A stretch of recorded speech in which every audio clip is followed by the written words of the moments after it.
Welcome to the Learning Pines YouTube. We hope this video helps. In this video, I will explain how to use a PDF Maker app. To begin, open the PDF Maker application on your device. You will typically see an option to create a new PDF or convert existing files. Select the Create New PDF or Convert option to start your project. The app usually supports various input formats, such as images, Word documents, and Excel spreadsheets, making it versatile for many tasks. This initial step is crucial for setting up your document. To convert images into a PDF, first tap on the Images to PDF feature. You can then select one or more pictures from your gallery. Once chosen, you'll often have the ability to reorder them by dragging and dropping, ensuring they appear in your desired sequence. Some apps offer options to adjust image quality or compress file size, which can be very useful.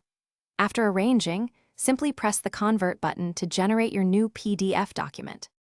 Combining different document types into a single PDF is straightforward. Navigate to the Merge Documents or Combine Files section. Here, you can select various files, such as a Word document, an Excel spreadsheet, and even another PDF. The app will then allow you to preview and rearrange the pages from each document. You might also find options to delete unwanted pages before finalizing. Once satisfied, click Merge to create one cohesive PDF file. After creating your PDF, the next step is to save it. Look for a Save or Export button, usually located at the top or bottom of the screen. You can then choose a destination folder on your device or cloud storage. For sharing, most apps provide direct options to send your PDF via email, messaging apps, or upload to services like Google Drive.